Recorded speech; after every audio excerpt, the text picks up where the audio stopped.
Assalamualaikum dan selamat petang. Okay, hari ini kita continue discussion untuk chapter 1. Untuk saya fokus kepada resolving vector. Untuk modul tutorial exercise 2, particle S experience a force of 100 Newton as shown in the figure below. Determine the X component and the Y component of the force. Okay, so kita apply resolving vector lah. Kita resolve vector F ni kepada Y component dan X component. Kita bina paksi Y, dan inilah paksi X ya. Okay, vector F ni 100 Newton resolve to the Y axis.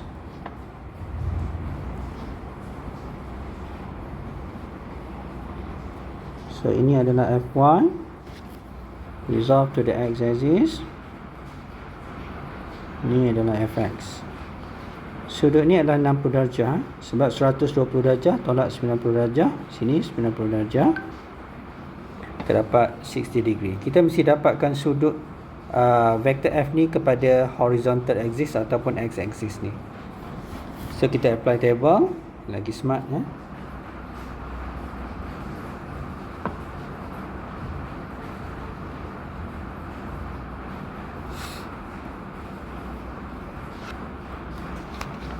Ini kolom yang pertama, vector komponen X, kita resolve to the component X. Kolom kedua, kolom ketiga kita resolve kepada Y component. So ada satu je vector. Vector, nama vector inilah vector F yang bersamaan dengan 100 Newton. So Fx ke kiri, arahnya ke kiri. Fx is equals to negative F cos lah, kita guna cos lah jika komponen X, cos 60 degree. So is equals to negative 100 cos 60 degree. So Fx is equals to negative 50 Newton. Unit tulis lah. Summation Fy, kita resolve F ni kepada paksi Y. Setelah kita sketching, baru kita buat equation dalam table ni. Kalau tak sketching, jangan kita buat equation lagi. First step sekali adalah sketching. Ingat First step sekali sketch. Sketch ni kita resolve vector lah to the Y and X component. So summation Fy ke atas, summation Fy bukan summation Fy je. Fy arahnya ke atas, jadi positif lah. F sin, sebab 60 degree tu dia bertentangan dengan Fy, jadi sin 60 degree equals to 100 sin 60. So Fy is equals to 86.6 Newton. Okay, kita tutup kolom.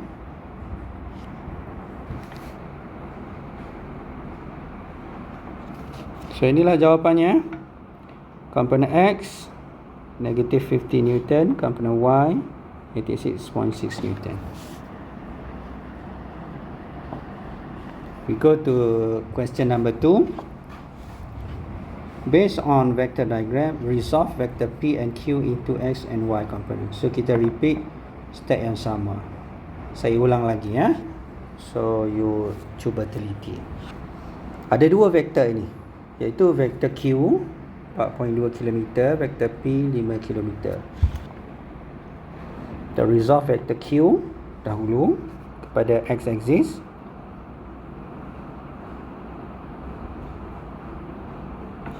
So kita labelkan nama vektor yang kita resolve Q kepada paksi X ni sebagai QX. X kecil je. Dan kita resolve Q kepada paksi Y. Kita namakan vektor yang kita resolve ni sebagai QY. Kemudian kita tengok vektor P. Resolve vektor P pada paksi X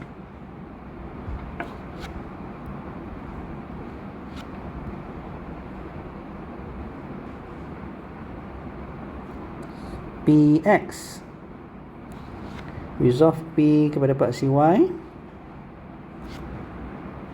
Vektor ni adalah Py. Okey, sudut vektor Q kepada X axis 55 degree. Manakala sudut vektor P kepada X axis adalah 70 degree. So, selepas kita sketching, step seterusnya adalah kita bina table lah. Kita bina table. Okay.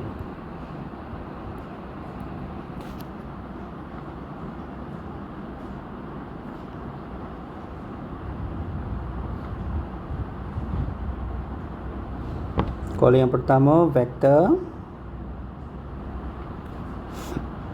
kemudian resolve vektor kepada komponen X, resolve vektor kepada komponen Y.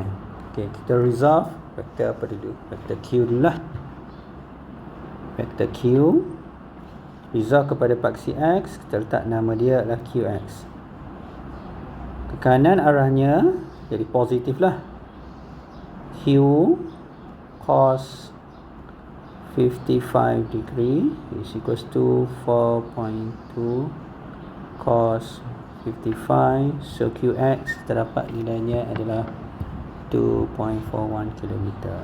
2.41 km. Unit tulis. Akhir sekali jawapan dia tu QX tu tulis unit ya. Komponen Y, kita tengok kepada apa yang kita sketching, QY tu ke atas, jadi positif lah. Direction ke atas positif. QY is equals to Q sin 55 degree is equals to 4.2 sin 55. So tekan calculator, kita dapat 3.44 km. 3.44 km. So kita pun tutup dulu ni. Vektor P pula. Px P kita resolve kepada paksi X, arahnya adalah ke kiri. So bila ke kiri vektor itu yang kita resolve tu, terus tulis negatif ya.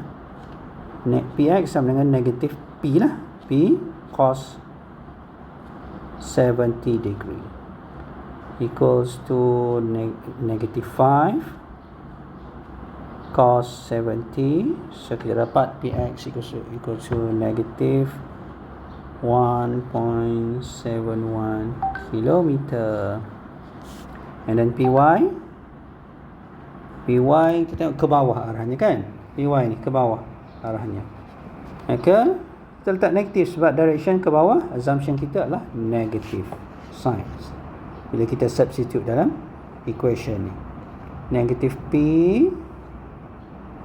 sin 70 equals to negative 5 sin 70. So Py is equals to negative 4.7 km. 4.7 km. Kita tutup dulu ni.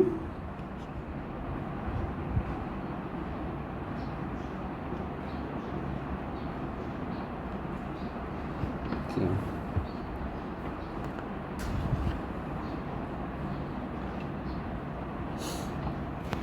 Resolve vector P and Q into X and Y components.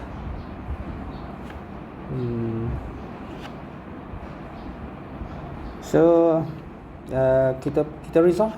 Kita dah resolve. Ini jawapannya. QX, QY, PX dan PY ya. So kita dah jawab soalan ini. Answer dia dalam table ni. Find the magnitude and direction of the resultant displacement. Kita nak dapatkan magnitude dia. So untuk soalan B ni, saya refer kepada table ni juga. Saya refer kepada table ni. Should be table in this space lah. Ruang ni cantik sikit. Apa? Saya try apply apa yang you ajar saya.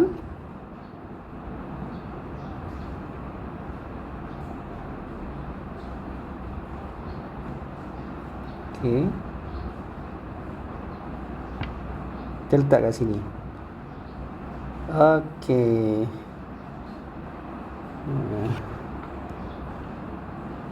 Okey.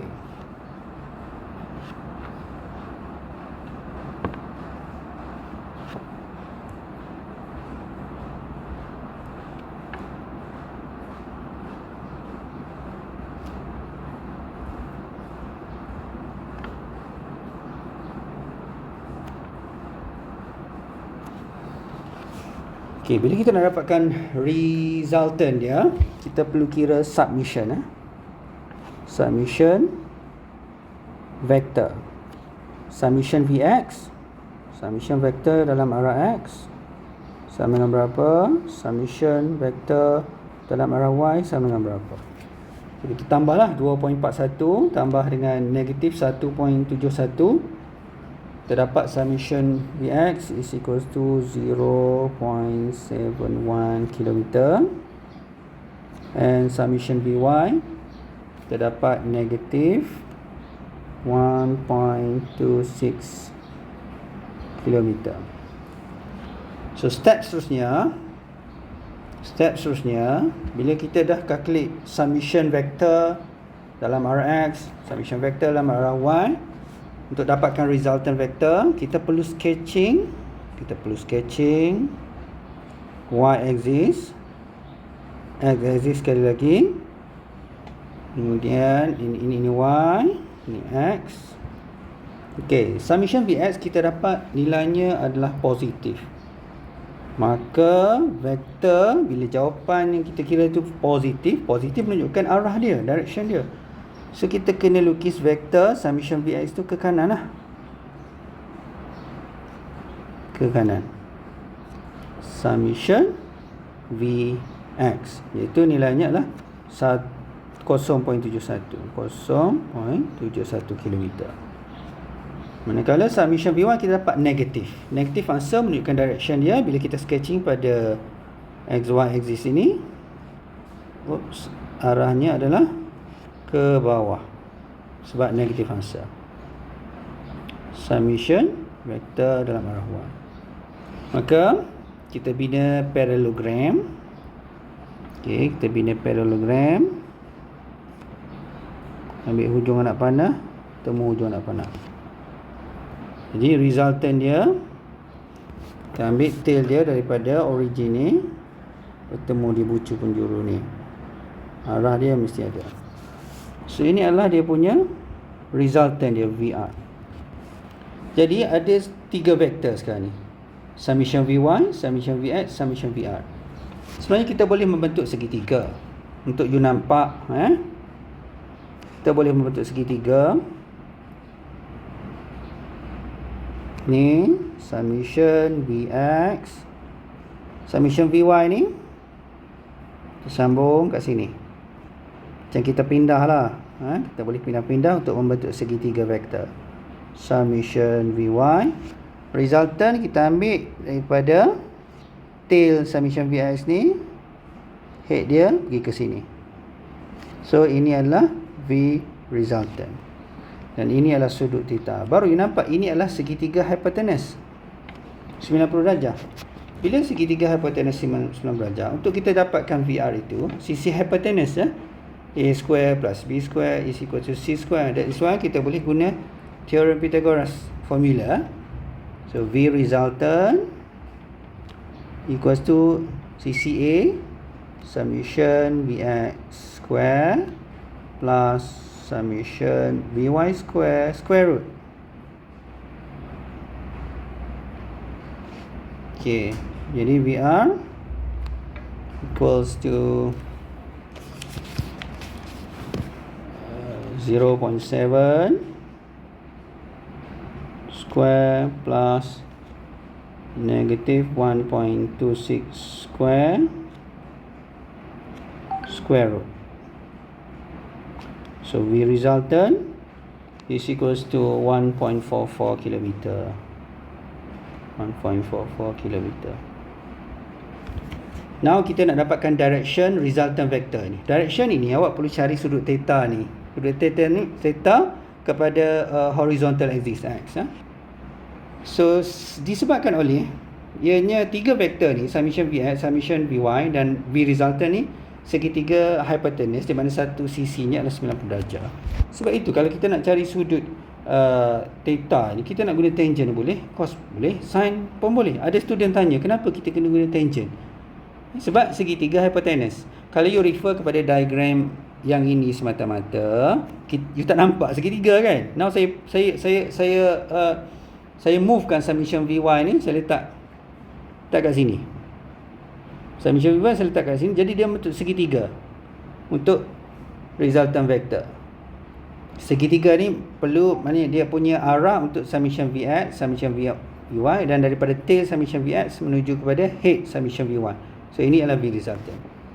Itu kita panggil triangle vector yang membentuk segitiga hypotenuse. That is why kita boleh guna tangent. Tangent kan sisi bertentangan. Sisi bertentangan dengan theta ini adalah summation Vy. Summation Vy bahagi dengan sisi bersebelahan. Ini matematik tingkatan 3 tak silap saya. So kita pun gantilah 1.26 bahagi dengan 0.7. Shift tangent, terdapat direction dia adalah 60.95 degree. Dan kita perlu tulis vektor V resultant ni pada sekuan yang ini, dia below positive x-axis. So sudut ni 60.95 darjah below positive x-axis. Itu jawapan dia. Sama ada you nak guna cos pun boleh. Kalau nak cari theta tu, cos theta, cos kan sisi bersebelahan. Sisi bersebelahan adalah summation Vx, sisi hypotenuse iaitu V resultant. You akan dapat theta ni angle yang sama saja, 60.95 degree juga. Tapi amalan kebiasaan kita untuk kita cari direction, kita gunakan tangent theta lah. Amalan biasa kita. Terpulang kepada anda lah. Okey. Jadi seterusnya, ini adalah vektor unit. Illustrate unit vector IJK. Apa dia IJK? In Cartesian coordinate. IJK ni kita nak illustrate dalam vektor unit yang dipanggil sebagai huruf I, huruf J, huruf K. Senang cerita macam ni lah. Huruf I ini refer kepada x-axis, huruf J dia refer kepada y-axis, huruf K dia refer kepada ada satu, 3 dimensi lah. Terpulang pada vektor, ada setengah vektor tu kalau mungkin 2 dimensi, x dan y saja. Kalau ada x, y, z, maknanya 3 dimensi. Jadi paksi x I, kita namakan kalau vektor unit itu dengan huruf I. I dia ada topi sikit ni. Topi tu. Kalau paksi y, J ada topi, dan paksi z, K. Ini kita panggil sebagai vektor unit. Okey. Sebagai contoh, vektor VR tadi. VR ni yang kita kira tadi. Ini maknanya V resultant ni 1.4 km ini adalah dia punya magnitude. Kita panggil dia punya magnitude. Kalau dalam bentuk vektor unit kan, VR ni kita boleh tulis macam IJ. Dia ada X dan Y kan? Okay, jadi summation Vx ni dia punya nilai koordinat I dia. Okay, dan summation Vy ni nilai koordinat bagi J dia. Jadi dalam bentuk vektor unit V resultant kita boleh tulis 0.7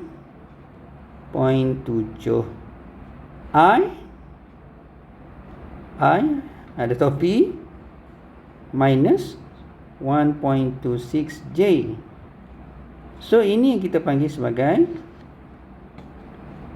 dalam bentuk vektor unit. Dia tak ada Z lah, ini dia ada X dan Y, so dia IJ saja. Okey. Kalau ada 3 dimensi, dia ada IJK lah. Okey, kita tengok contoh. Okey, ni scalar product. Pasti kita tengok contoh soalan yang melibatkan vector unit. Okay, kita pergi kepada page ni dulu. Scalar product can be defined as, scalar product ni kalau A, B, dua vektor A dan B. Jadi kalau scalar product vektor A dot B kita tulis. cos theta, di mana theta ni angle antara A dan B. Okay. The scalar product is a scalar quantity. Scalar product obeys the commutative law of multiplication, di mana A dot B dia sama dengan B dot A. Kalau A dot B sama dengan AB cos theta, kalau B dot A, BA cos theta. Nilainya tetap sama. Sebab itu A dot B is equals to B dot A. Kita tengok kalau ada dua vektor B dan A, sudut. Maknanya yang color merah ni adalah dia punya scalar product dia, scalar product hasil antara A dot B. A dot B cos theta. Kalau theta ni 30 darjah, A dot B cos 30 lah. Okey. Contohnya work lah, scalar product ni Fs cos theta. Okey, kemudian scalar product ataupun nama yang lain bagi scalar product apa ni? Vector product. Ataupun nama yang lain bagi vector product adalah cross product. Cross product ni adalah vector quantity. The vector product can be defined kalau A cross B, jadi A cross B sin theta. Okay. Its magnitude is C lah. C. Okay. A cross B A cross B. Kalau kita refer A dan B ni, kalau kita refer kepada figure ni lah untuk cross product, dia A cross B sin theta. Jadi dia punya kita nak perpendicular dia macam tu lah, nak perpendicular kan. Okay. Jadi vektor C ni sama dengan A cross B. A cross B dia tak sama dengan B cross A. Magnitudenya sama, tapi yang berbeza adalah dia punya direction. Magnitud A cross B dia sama dengan B cross A. Yang berbeza direction. Direction kita boleh guna genggaman tangan kanan. Kalau A cross B, tengok arrow ni. A cross B maksudnya A, B. Jadi kita ambil 4 jari kita ikut arrow yang saya tanda ni. Kalau biru ni kan, arrow ni. Jadi ibu jari tu adalah arah cross product lah, iaitu C. Kalau B cross A, kita ikut B to A lah, sudut dia. Nah, kita guna genggaman tangan kanan, 4 jari ni kita curl ni ikut arah arrow tu dan ibu jari ke bawah, so C ke bawah. So kesimpulannya A cross B tak sama dengan B cross A. Sebab apa? Direction C tu, hasil cross product tu dia berbeza, ya. Okey. Contohnya talk lah. Ni kita tak belajar lagi. Work. Tak apa, kita bukan nak faham word lagi. Ini simbol ni adalah kita sebut sebagai talk. Talk. You tak belajar lagi talk. Tapi tak apa. Kita akan belajar dalam chapter next chapter nanti, ya. Okay, so untuk page yang ini saya nak you all pangkah terus, sebab ini I.J cos theta ini sebenarnya out of syllabus dah, tak masuk PSR dah ini, ya. So yang ni you pangkah. Okay, kita punya learning outcome kita untuk vector unit ni. Untuk vector unit ni kita nak sketching. Diberi contohlah, diberi ada dalam soalan nanti lah nanti, ya.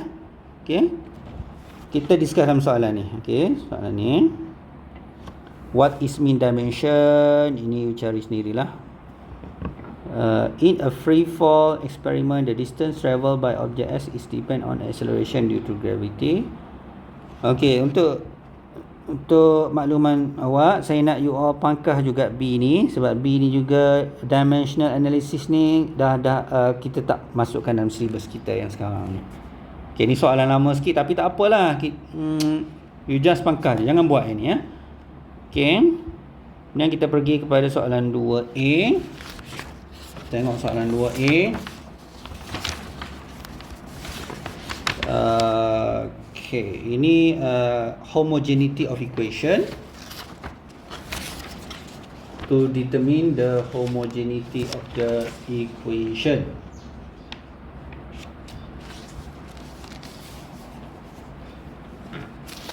Okay, so left hand side, right hand side.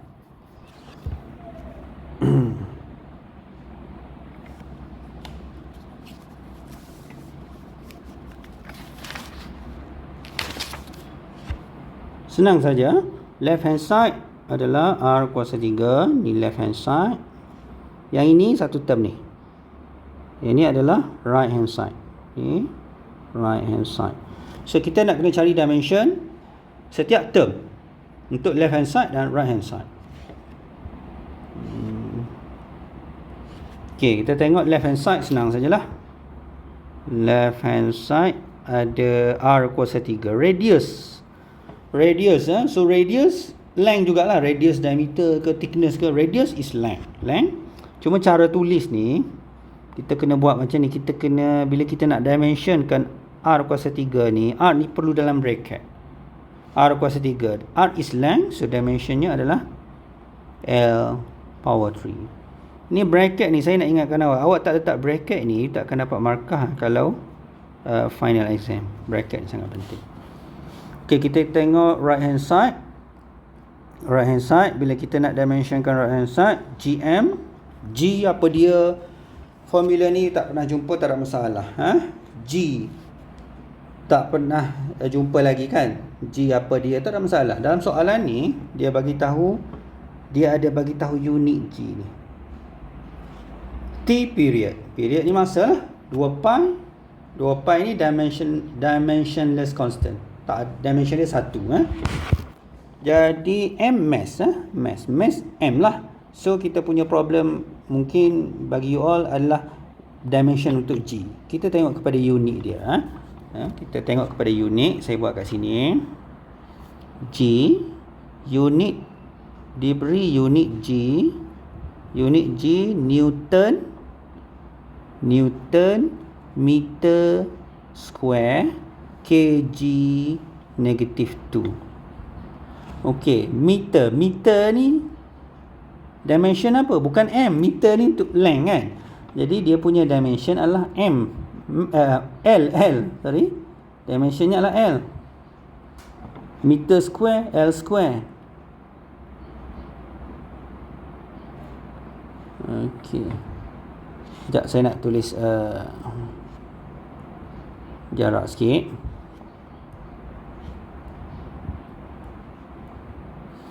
G unitnya Newton meter square kg negative 2 kan. Jadi kita nak dimensionkan ini, kita perlu buat bracket Newton dalam bracket, meter dalam bracket, kg dalam bracket, macam tu. Power di luar bracket. So kita tengok dulu meter square. Meter square tak ada masalah. Meter L square. You nampak terus. Kg mass lah kan. Jadi kg negative 2, jadi dimensionnya adalah M negative 2. So kita punya problem sekarang untuk Newton. Newton ni unit untuk apa? Force kan. Bila you terfikir Newton ini adalah force, you pun fikir apa formula asas bagi force. Force sama dengan MA kan. Kita buat berasingan sikit lah. Force sama dengan MA. M A. Jadi M adalah apa? Mass. Yang tadi M ni adalah ini unit bagi length. M yang ni unit bagi length ni. Okay. Now ni mass darab dengan acceleration, force. Basic formula. Mass M lah, M. A ms negative 2 unitnya. Jadi dia punya dimension M tu meter. A, jadi dimension untuk A adalah ms negative 2 LT negative 2 lah. So kita dapatlah dimension untuk unit Newton, iaitu unit untuk force, itu dimensionnya adalah bersamaan dengan M LT negative 2. Jadi tergabungkan MLT negative 2. Dan kita simplifykan, kita dapat yang paling simple sekali, dimension untuk G adalah M darab dengan M negative 2, M negative 1, L darab L kuasa 2, L kuasa 3, T negative 2, T negative 2. So ini adalah dimension untuk G. So kita pergi balik. Bila kita dapat dimension untuk G, kita pergi balik kat sini. Okey. Kita tulis satu persatu. G dalam bracket mass dalam bracket. Soalan nyatakan G. Soalan tak nyatakan G tu apa? G constant lah. Yang ada unit. Unit ni membolehkan kita dimensionkan untuk G. M mass dan kurungan T 2 pi semua buat dalam bracket ni. Syarat dia bracket square. So dimension untuk G kita dah buat secara berasingan ni. Banyak juga ni kat sini. Nak dapatkan dimension untuk G kan, berdasarkan unit dia ni kena dapatkan dimension untuk Newton ni, unit Newton, iaitu untuk force. Kita dapat untuk force dan kita combine kat sini. Dan sekali kita dapatlah unit untuk G ni, iaitu M-1 L power 3 T-2. So masukkan dimension dia untuk G M-1 L power 3 T-2. Okey, mass M kemudian T square. T ni period kan, so T jugalah simbolnya. Untuk dimension pun T square. 2 pi dimensionless, iaitu dimensionnya 1. Maksud dimensionless constant ni, nombor ke pi ke semua itu adalah dimensionless constant, iaitu dimensionnya 1. Jadi tak payahlah. So kita dapat, kita simplify last sekali. M-1 M cancel out. Okay. T-2 T power 2, jadi cancel juga. So last sekali tinggal adalah L power 3. So kita dapatlah untuk right hand side dimension itu L power of 3, sama dengan left hand side. So kesimpulannya last sekali kita tulis left hand side dimensionnya sama dengan right hand side. So this equation is homogen ataupun correct. So itu cara dia. Okey, seterusnya kita tengok soalan B pula. Soalan B ni dia ada kaitan dengan resolving vector dan vector unit. Dia ada dua vektor. Tengok kedudukan vektor A dan B ni. Okey.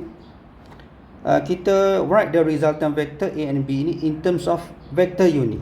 Okey. Bila kita nak tulis kedua vektor A dan B ni dalam vektor unit, kita perlu apply resolve vector juga sebenarnya. Bila kita nak apply resolve vector, kita perlu lukis A dan B ni pada paksi X dan Y.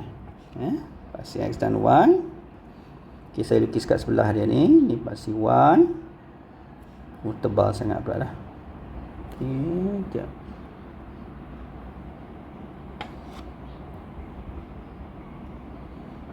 Okay.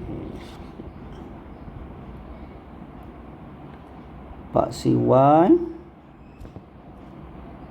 paksi X. Okey, ni paksi X. Saya tak buat arrow pun untuk paksi Y. Just tulis YX. Tak payah buat arrow kat hujung dia ni. Tak payah. So vektor A ni, tengok vektor A. Bila saya nak pindahkan vektor A ni kepada XY axis, vektor A ni perlu berada di sukuan yang ini. Tail dia mesti kat sini bila kita pada XY axis. So ini vektor A.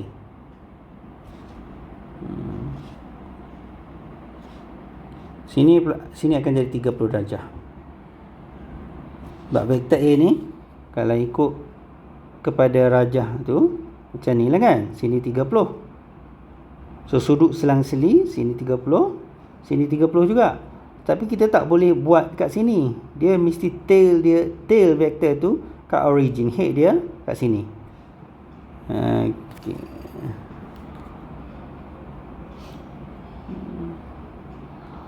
Ini vektor A. Kemudian vektor B. Vektor B betul-betul pada paksi X lah. Dia betul-betul horizontal. So ini vektor B. So ini vektor B. Okay. Write the resultant vector NB in terms of unit vector. Kita nak dapatkan resultant vector A dan B, tapi jawapan tu nak dalam vector unit. So caranya sama, kita cari resultant vector. Kita cari resultant vector. Cuma resultant vector tu nak dapat dalam jawapan in terms of unit vector IJ. Tak ada K. K tu paksi Z kan. Ini XY, maknanya kalau hanya ada paksi XY dua dimensi lah, iaitu vektor unit tu dalam huruf I dan huruf J. I paksi X, J paksi Y. Koordinat paksi Y. Okey, jadi kita resolve dulu. Apa yang kita kena resolve sekarang ni adalah vektor A. Okey. Macam kita nak dapatkan resultant vektor sebelum ni juga. Sama je stepnya. Okay, kita resolve vektor A. A kita resolve pada paksi Y. Kita namakan dia sebagai AY. A kita resolve kepada paksi X. Kita namakan dia sebagai AX. B kita tak payah resolve B. Kalau vektor tu betul-betul berada pada paksi X, dia tak ada angle daripada horizontal, ataupun betul-betul pada paksi Y ni, di atas paksi Y, kita tak payah resolve. Okey, bila kita bina table macam tadi, macam kita bina table,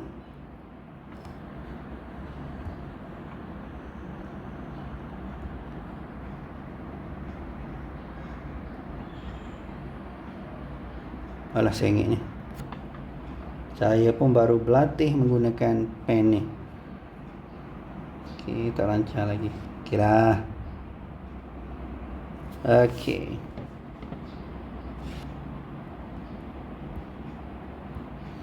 Ini kolom ni vektor. Kolom ni adalah komponen X. Ni komponen Y. Kita tengok apa yang kita sketch ini, vektor A dulu.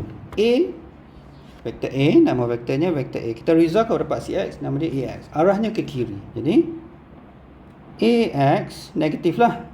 Saya terus tulis lah negatif. A ni nilai dia adalah 20. 20 ni adalah vektor A. 10 ni adalah vektor B.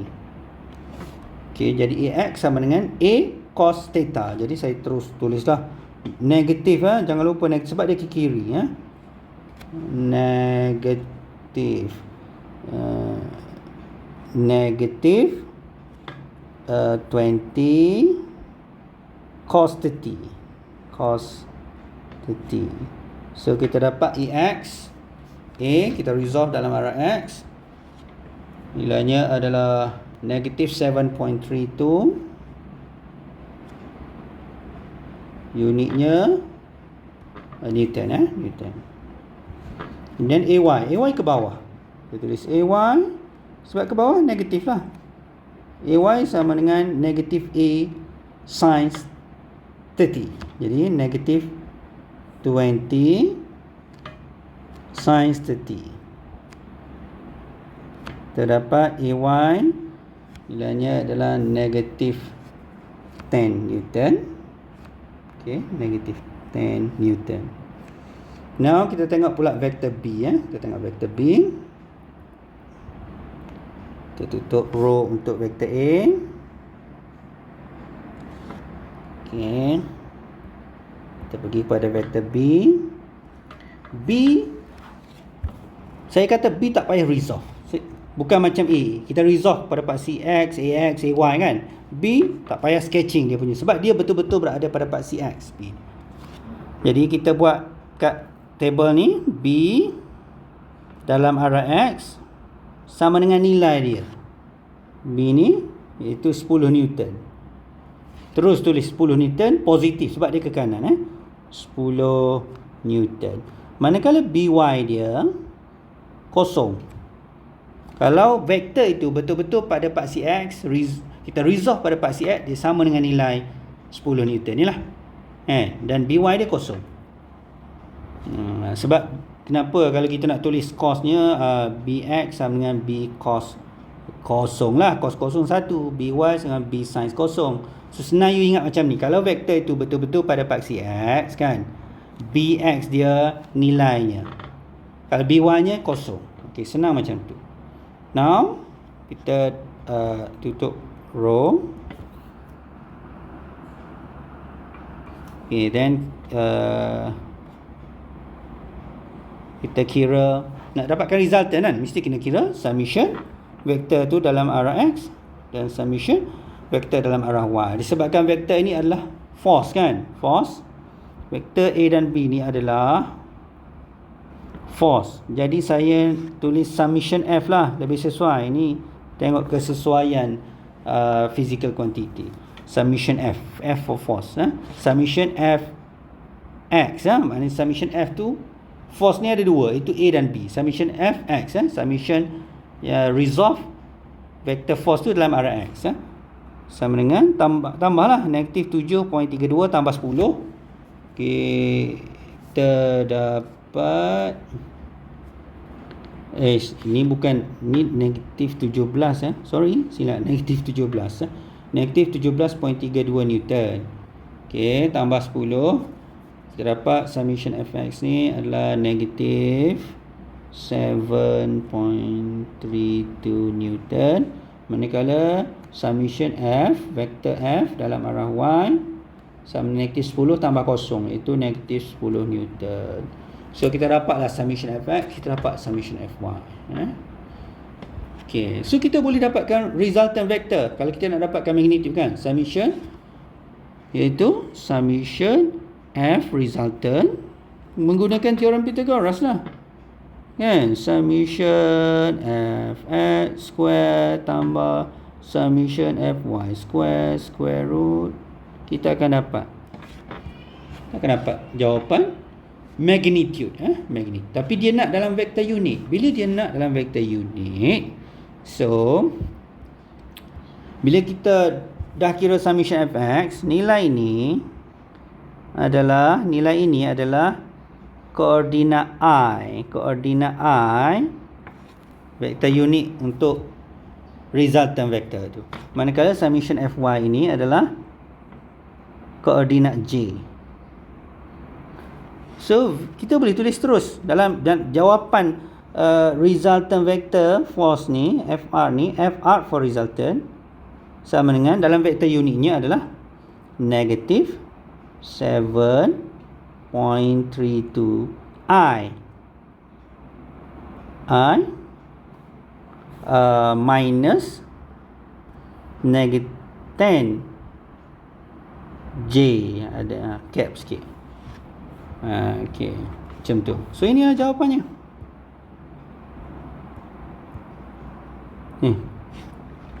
Dalam, ini kita panggil dalam vektor unit.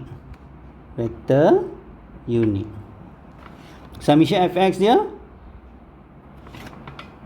koordinat i, summation fy dia koordinat j.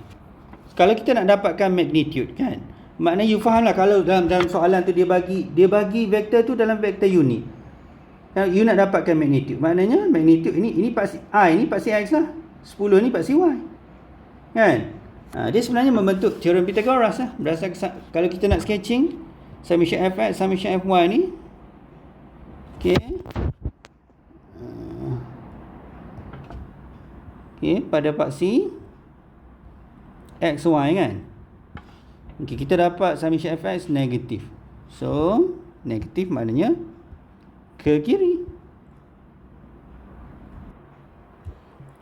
Summation fx, summation fy kita dapat negatif juga, maknanya ke bawah. Summation fy, kita bina parallelogram. Bina parallelogram.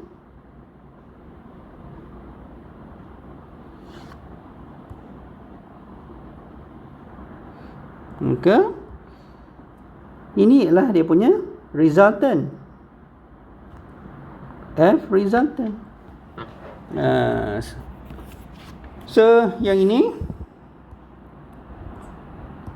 summation fx ni adalah koordinat i, summation fy koordinat j. Kalau dia nak jawapan tu dalam vektor unit, so negatif 7.32i minus 10j. Kalau dia nak magnitude, dalam magnitude you kena kira lah. Gantilah summation kat sini. Negative 7.32 square plus negative 10 square root. Kan kalkulator, dia akan dapatlah jawapannya.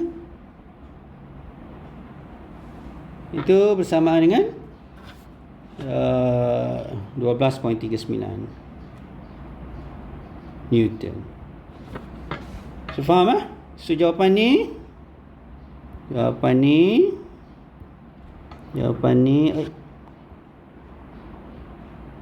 ini kita panggil jawapan dalam bentuk magnitude.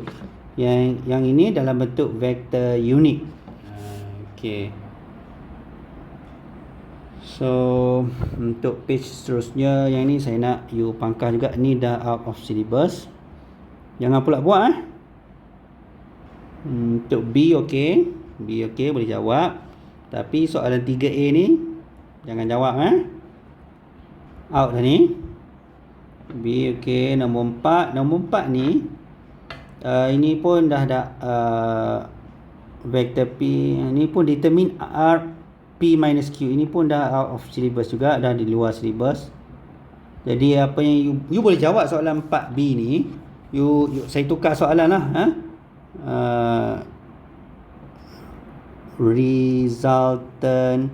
Find resultant vector. Okey, cubalah. Tak payah jawapan ni tak boleh pakai lah, sebab ini saya rasa ini memang out of syllabus dah. R sama dengan P minus Q. So you try lah dapatkan resultant vector untuk diagram 4D ni. Okey, saya sambung kemudian lah untuk soalan nombor 5. Okey, saya sambung kemudian. Jadi kita jumpa lagi. Okey. Terima kasih.